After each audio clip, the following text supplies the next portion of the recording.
Good morning, class! Good morning, teacher. Okay, everybody stand up for our prayers. Rian, kindly please lead our prayer. Dear Lord, thank you for all the blessings that you have given us. I'm sorry for all my faults and hungry us for your forgiveness. Bless us, teachers, for Amen. Okay. Before you sit, kindly pick some pieces of paper underneath the table and put it into the trash. Faster. Okay, for your attendance, I will call your name and say present if your name is called. Is it clear? Yes, teacher. I'm Rian, Present.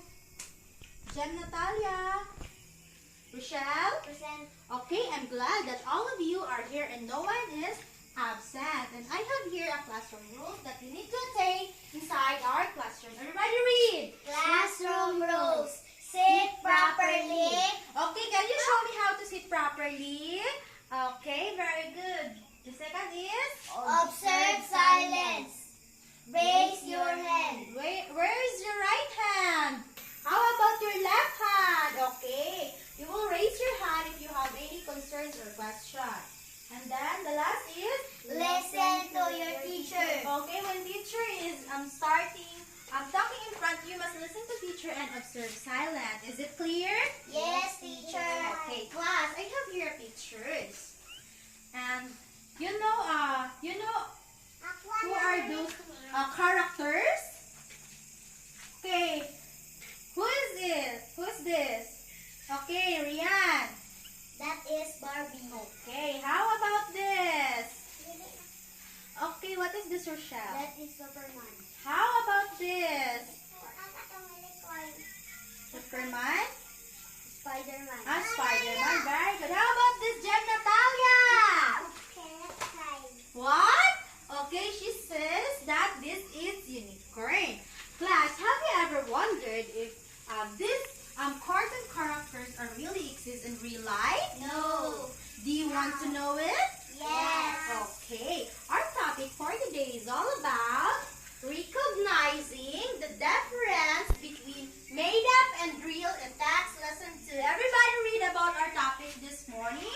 Recognizing the difference between made up and real, and takes to lesson 2. Okay, very good. But before that, I have here objectives that we need to attain at the end of our lesson. Everybody read. At the end of the lesson, the pupil can discuss the text as made up Distinguish.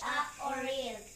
Appreciate the importance of distinguishing between made up and real, and construct statement about real and made up. Is it clear, class? Yes. Okay. And we have here our rubrics for your this is the basis of your score for your group activity later on. Everybody read. Rubrics. Correctness 20%, cooperation 20%, time bond 10%, total of 50%. Okay. Okay, our topic for today is all about recognizing the made up and the real.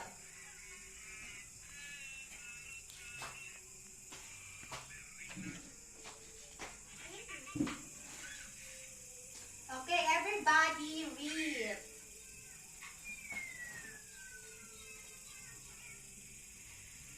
You here have idea about real. Okay, Rian? Tinuod bang o kanang makita sa palibot? Okay, very good. Okay. Okay, ready, read.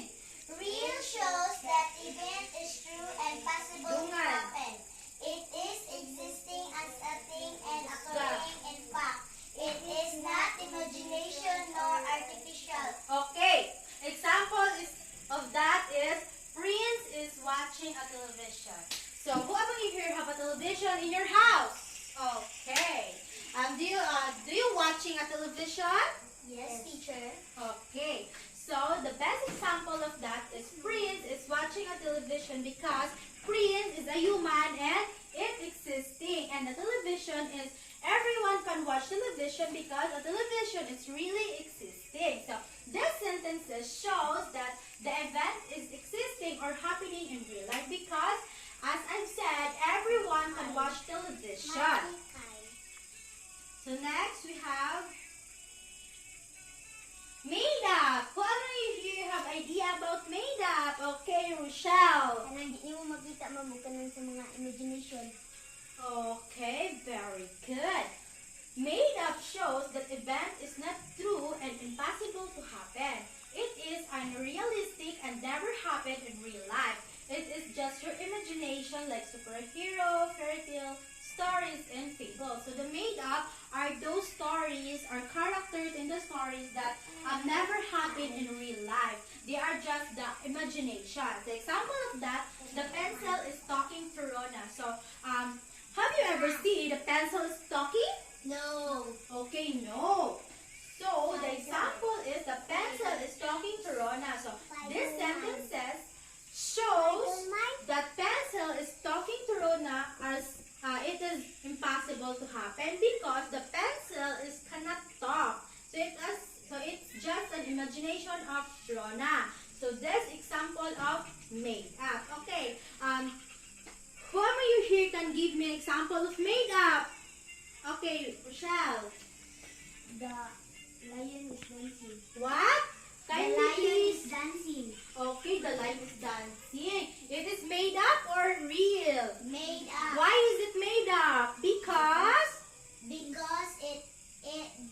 Because the lion are cannot dance in real life. Example of real. Okay, Rian. The man is fishing. Okay, the man is fishing. So, is it real or made up? Real. Why is it real?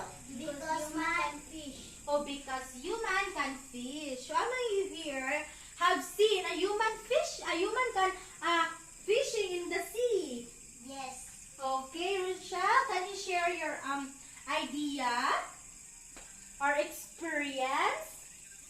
My dad is fishing. Kindly voice. My dad. Time balik.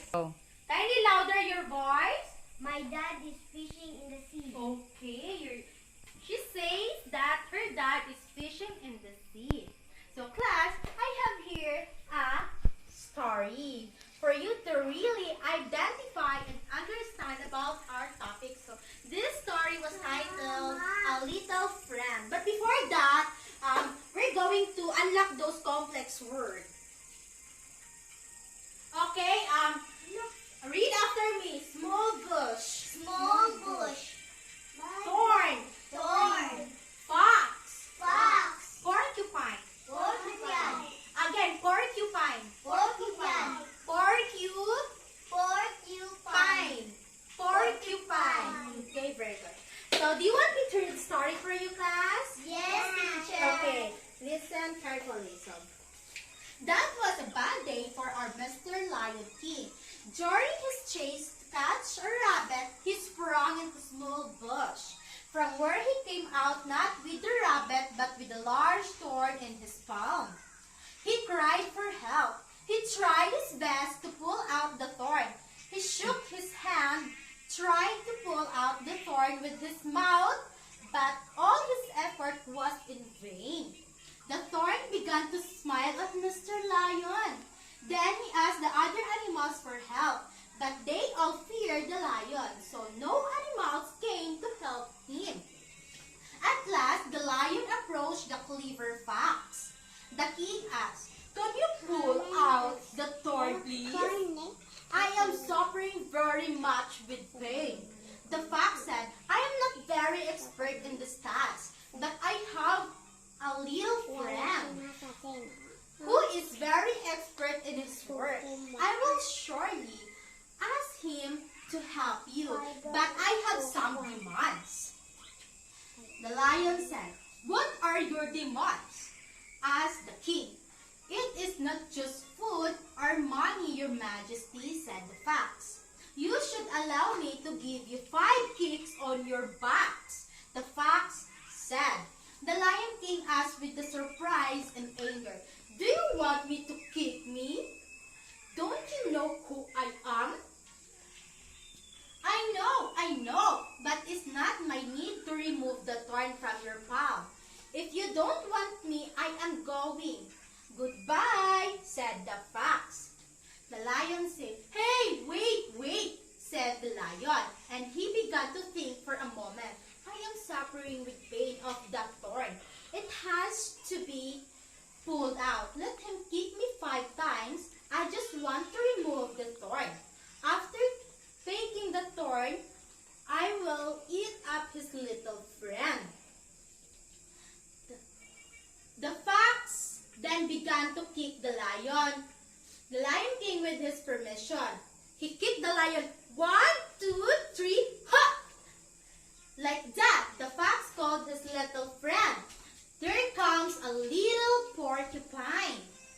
He pulled out the thorn with great ease. The pain in the palm of the lion was reduced. But his mind became filled with anger, grief, and disappointment. What to say, he was very much disappointed in thinking how he can take revenge for the 5 kicks he got from the fox. How can he eat the porcupine with thousands of quills? At last, he had to bow down before the great intelligence of the clever fox. So class, what is all about our story? About a little friend. Okay, Rian? What all about our story? About a little friend. About a little friend. So what is the moral of the story? Okay, what is the moral of the story? No. Okay, the moral of the story is emphasizing that everyone, no matter their sizes and strengths, can make a big difference. So class, whoever you hear can identify the sentences, the made-up sentences. Okay, Rian? Just underline the made-up sentences. Made-up.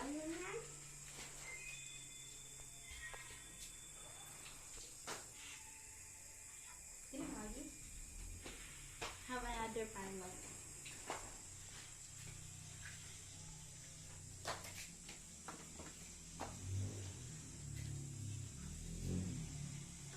Okay, very good.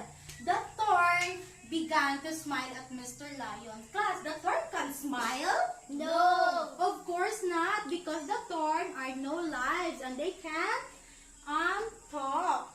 Okay, how about another made up sentences? Who can under another made up sentence? Okay, Rian again.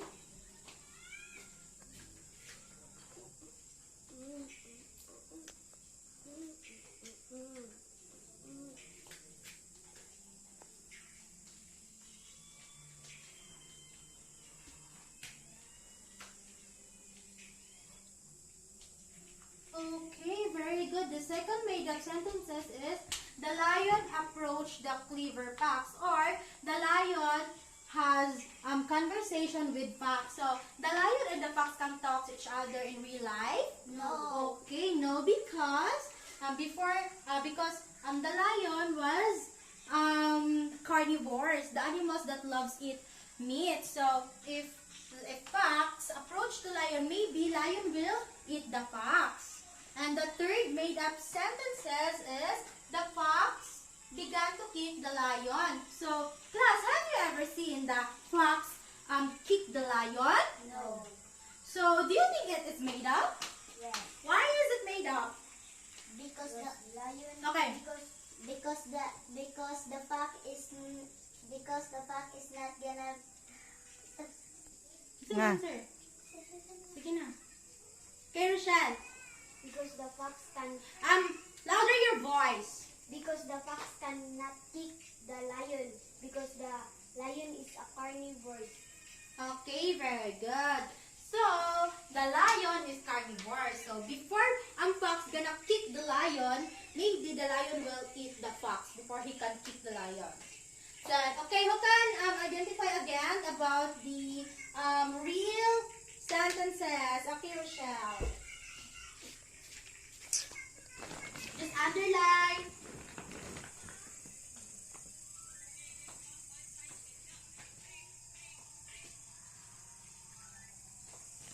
I-zoom ka mga. Bilang kita rin kong Isang gani na. Hindi kayo tanong. Nagadagan biya pa. Meron ba? Okay, sit down. Thank you. Okay. Chase to catch a rabbit. It is real sentence. It is real that happened in real life. Yes. Why? Because lion are carnivores and they eat meat. Okay, very good. Okay, lion, if he gonna see a fox or a rabbit, he will chase because he want to eat the rabbit. And then the second is he cried for help. Class, do you know that a lion also cried? No. According to research, that the lion also cried. They are like humans. They have also feelings. So this is correct. So all of your answers are correct. Now I will group you into two groups. And we have here our activity. So this activity called, everybody read.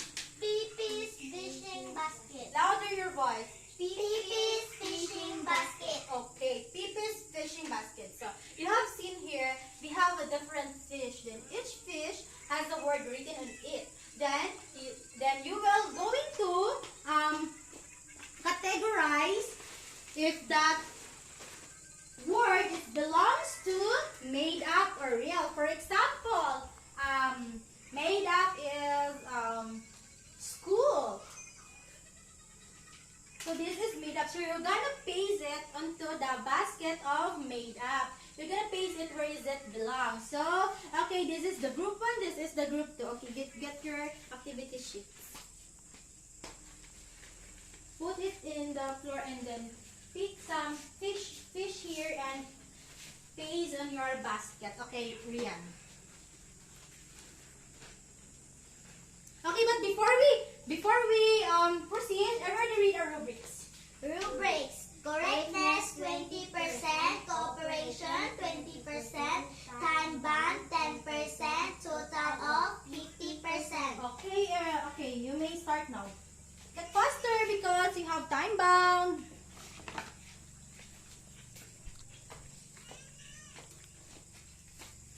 Get faster. Get faster.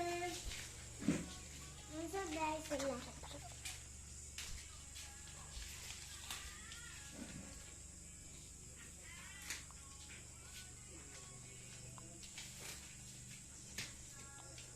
Make it faster.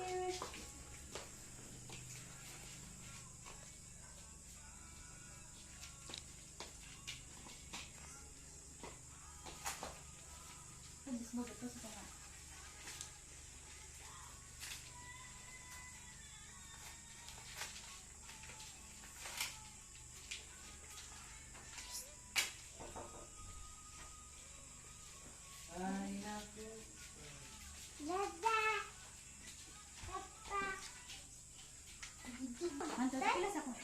Okay, group 1, please. Tomorrow is my birthday. Paste the answer in front and discuss your answer.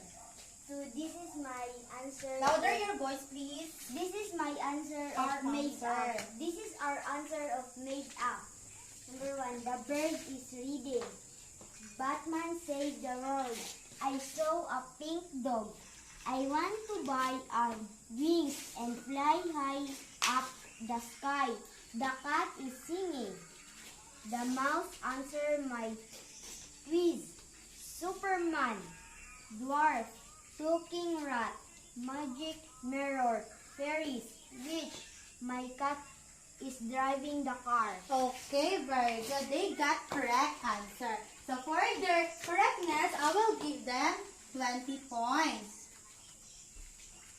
For their cooperation, 20 points because I saw them, they have cooperation. Then time bound is 10 points, so they got 50%. How about the group 2? Place your answer in front and share it to the class.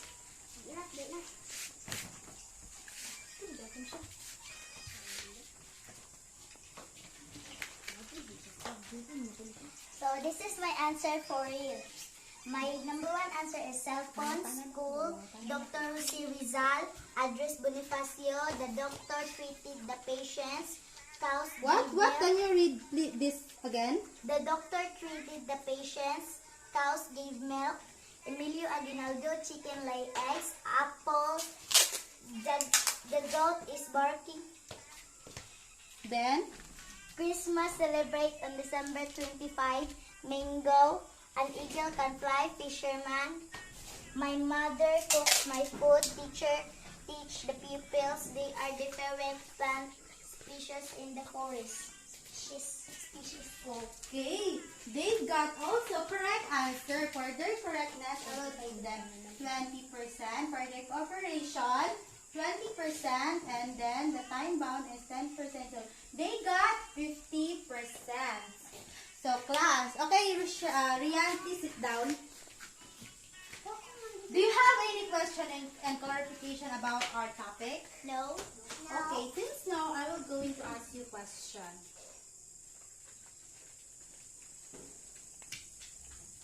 Why is it important to know if the story is real or made up? Okay, Rochelle. Kay para may bala ng Louder your voice, Para please. may bala ng kalahian sa make-up o real. O para may bala ng fake o real na information. Okay, very good. What is the difference between real and made up? Okay, Rian. Ang real kanang makita sa palibot like people, objects, and animals. While made up like imagination, fairy tales, and fantasies. Okay, very good. Okay, another question. What happened if you believe a made-up story as if it's real? Okay, Rochelle. Okay, louder your voice. Disappointed ko, ma-feeling mo ang sad. O dili mo sila makita diri sa kalibutan o wala pud sila nag-exist diri. Okay, very good. Now we will having Now we will having assessment. So everybody read the directions. Directions. Construct 5 statements about a made up and real. Okay, I will give you paper and then you're going to write a statement or construct 5 statement of made up and 5 statement of real.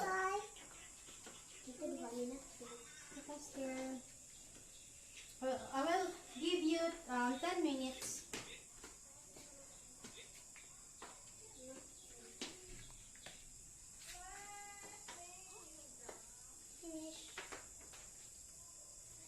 Okay, let's check. Since Rian, the first finished their assessment.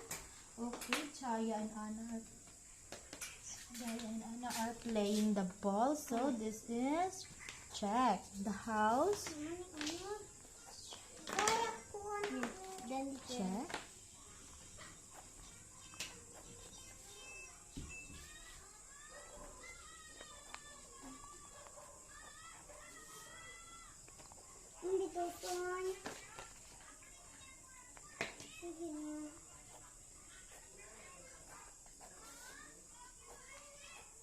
Okay, all of you got perfect score. You already understand our topic.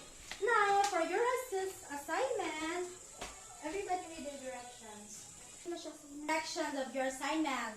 Directions. Write R if the sentence is real and M if it's made up. Okay, write in your assignment notebook. Are you done, class? Yes. Okay, that could be all. Goodbye, class. Goodbye, teacher.